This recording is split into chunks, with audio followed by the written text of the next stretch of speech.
Hello, hello, c'est parti pour un nouveau podcast sur le canapé jaune. Bienvenue à vous tous. Merci d'être là. Je suis Gogo Adrienne et c'est toujours un plaisir que de vous retrouver dans ce joli canapé jaune. Aujourd'hui, il sera question d'art mêlé à la poésie, au rythme, à la passion et on va parler du slam.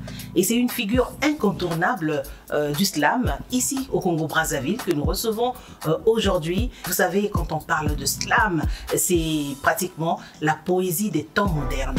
Et elle, c'est Mariuska. Quand on dit Mariuska, eh bien, on doit dire la slameuse. Parce que c'est elle, Mariuska, la slameuse. Salut Mariuska. Hello Gogo. Comment vas-tu? Bien, merci. Comment te sens-tu? Voilà, on t'a invité, tu es arrivé, tu es sur le canapé jaune. Comment te sens-tu? C'est un plaisir et je me trouve entre de bonnes mains. En tout cas, environnement convivial. Merci Mariuska. Merci.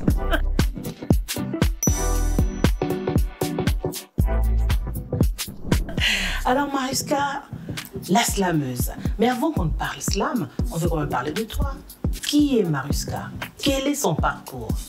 Mariuska la slameuse est une artiste congolaise slameuse, mais d'abord juriste de formation qui a fait ses débuts dans le théâtre auprès de la compagnie de Salade, de Harvey Massamba.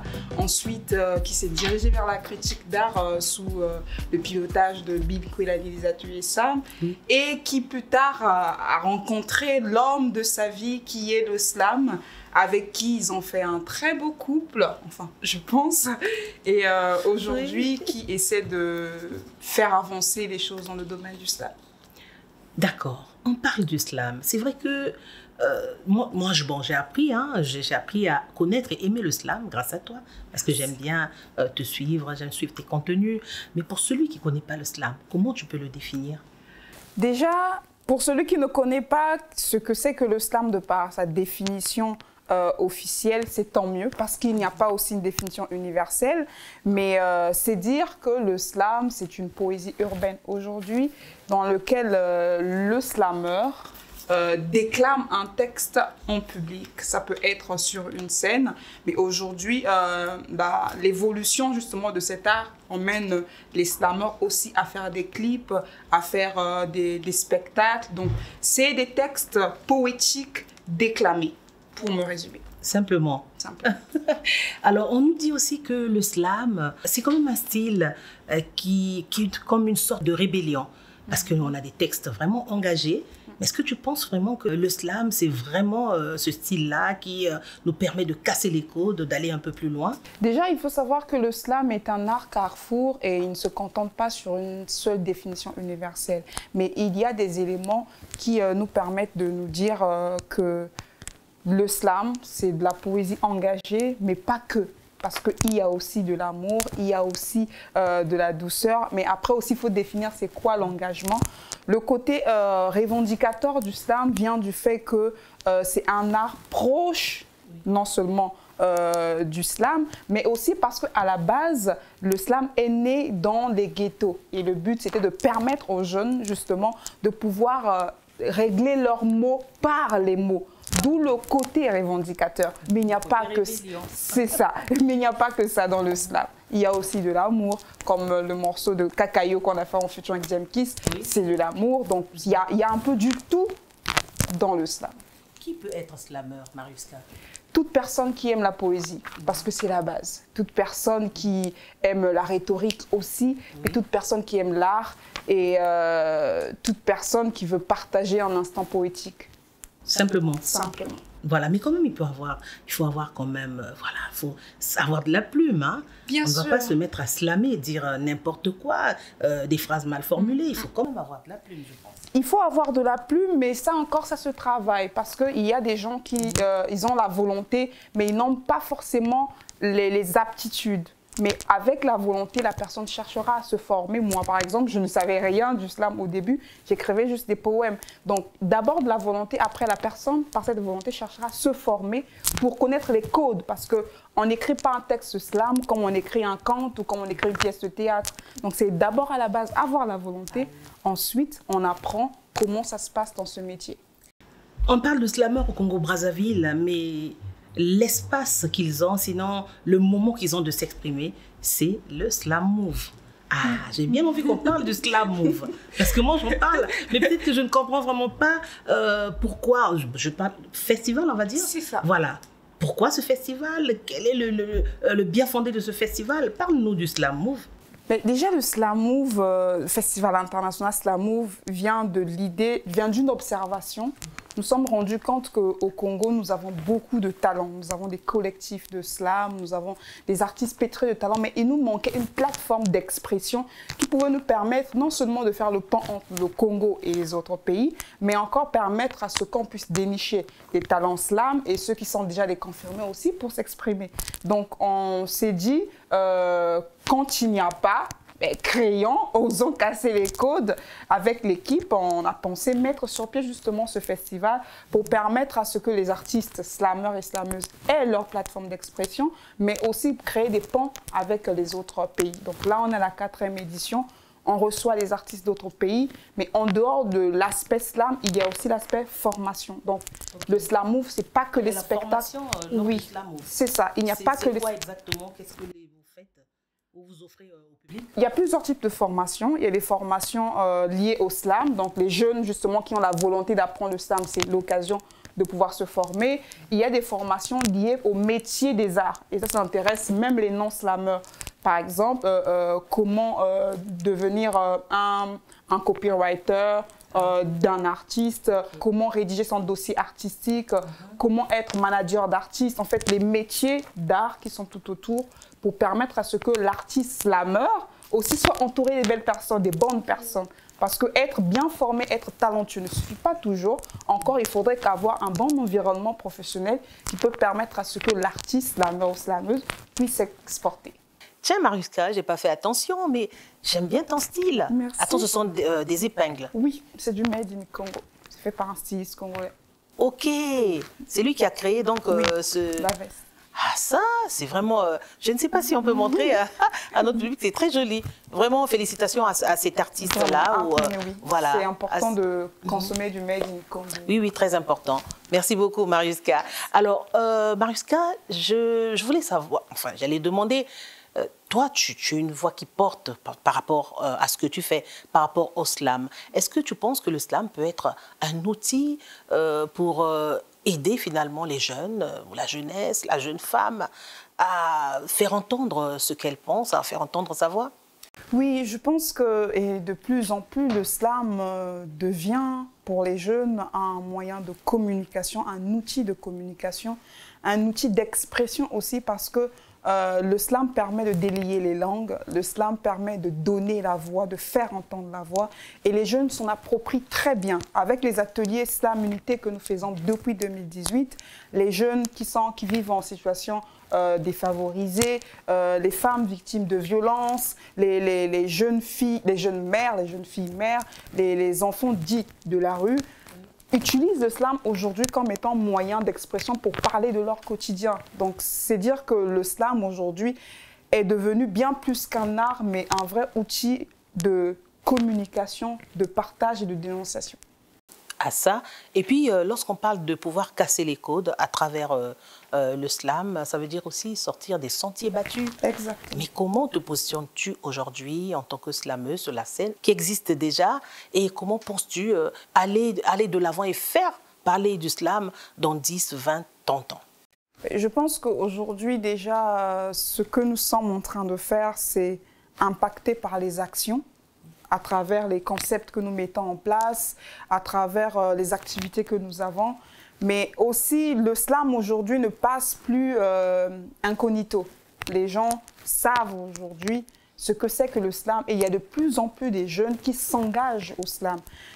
On a maintenant un festival, il y a des associations de slam qui existent aussi et on a un public. La preuve, nos concerts sont bondés aussi de public. C'est la preuve que les choses sont en train de bouger.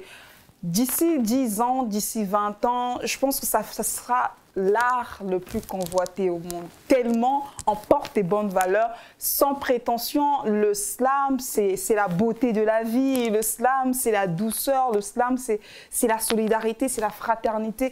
On a beaucoup de valeurs universelles autour du slam. C'est bien que c'est pour nous une évidence que demain, après-demain, les slameurs ne seraient plus obligés de définir leur art pour se faire accepter ou pour être reçus. Mais juste entendre parler d'un slameur, je pense, va restaurer des vies. Et on y travaille. Vous y travaillez, c'est vrai, mais le slam permet une grande liberté d'expression.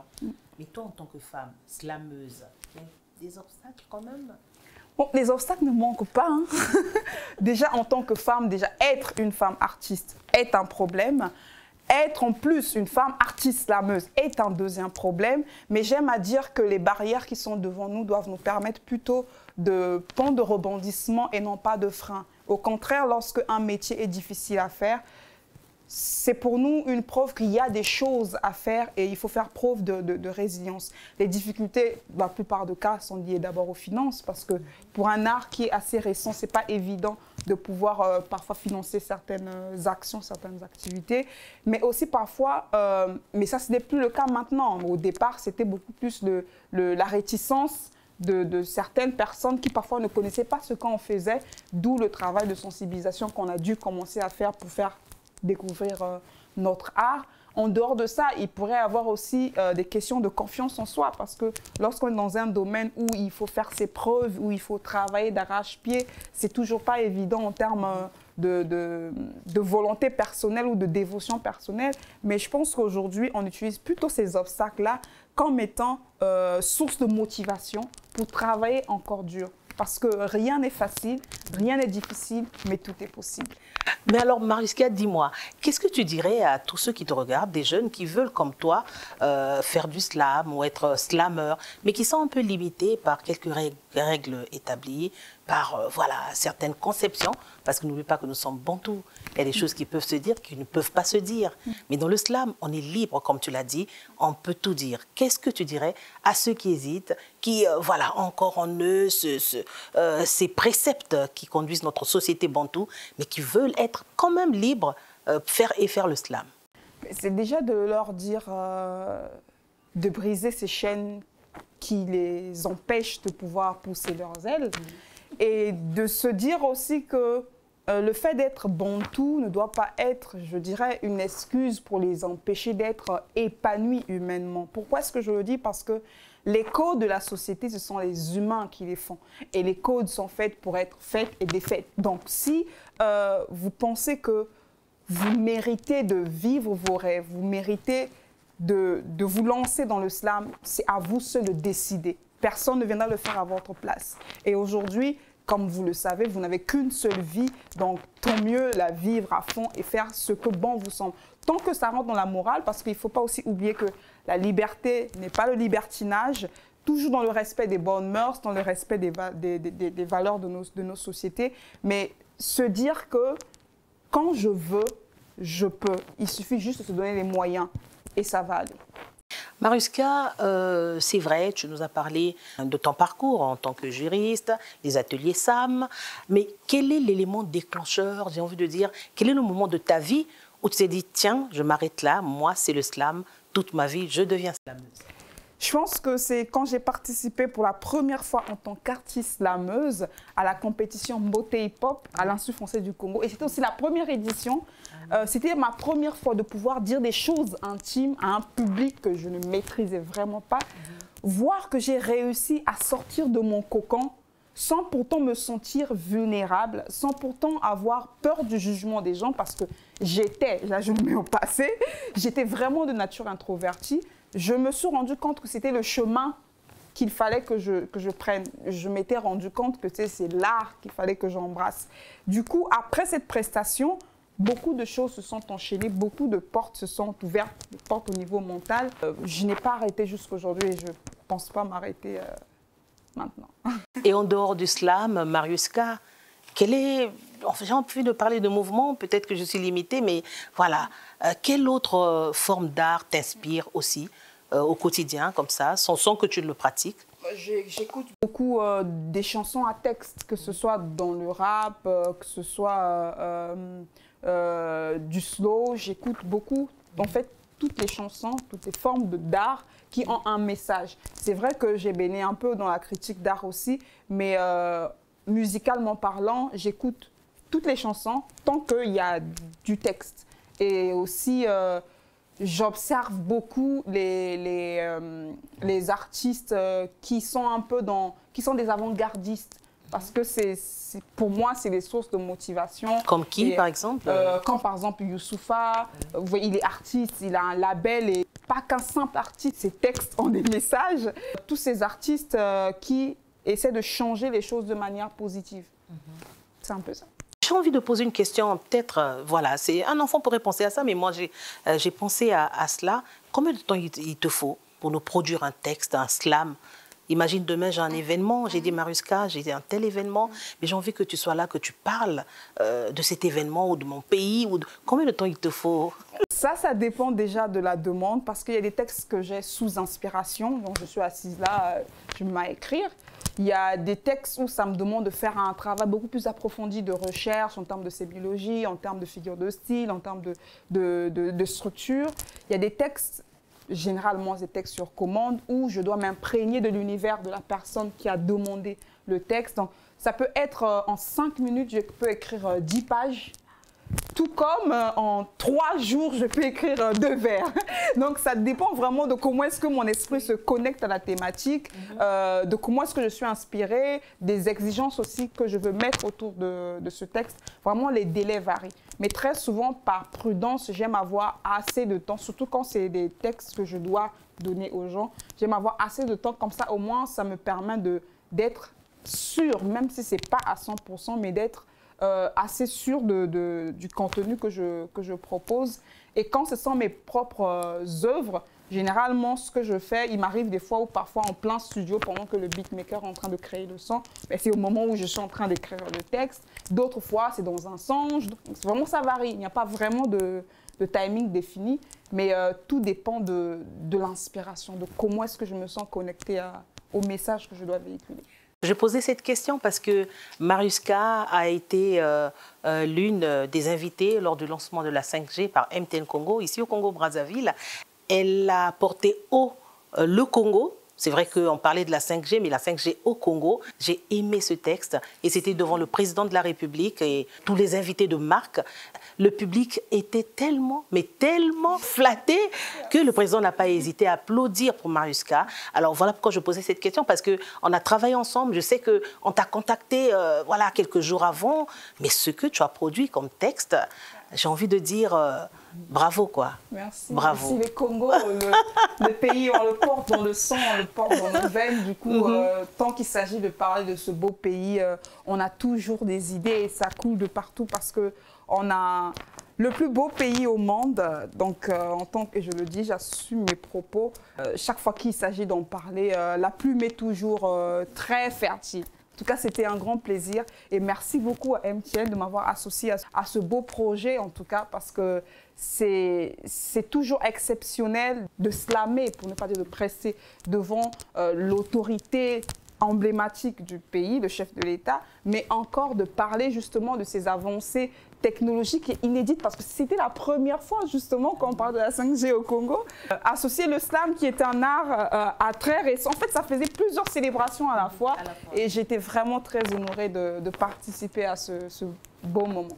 Et pour finir, Mariuska, quel conseil donnerais-tu à un jeune, à une femme, à une jeune femme, à celui qui veut bien devenir slammer et pourtant il en a la fibre, mais qui hésite de s'exposer en public ou alors voilà, d'exposer ses textes? De s'ouvrir, d'apprendre, de ne pas hésiter de rencontrer des gens, de poser des questions, de s'informer autour de ce que vous voulez faire. Les portes du slam vous seront toujours ouvertes. Les slammeurs et les slammeuses, nous sommes là, nous n'attendons que vous. N'hésitez pas parce que très souvent, l'hésitation, c'est la première barrière. Parfois, ce n'est même pas l'environnement extérieur. C'est nos propres doutes qui nous empêchent de pouvoir déployer nos ailes.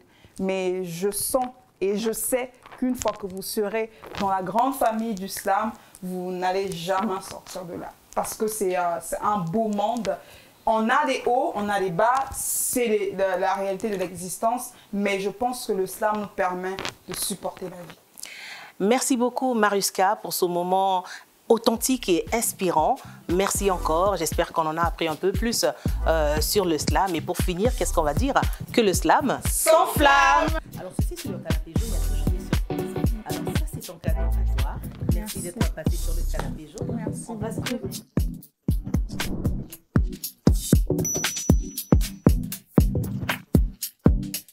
Et Lembo, il y a MTN, l'empreinte du progrès.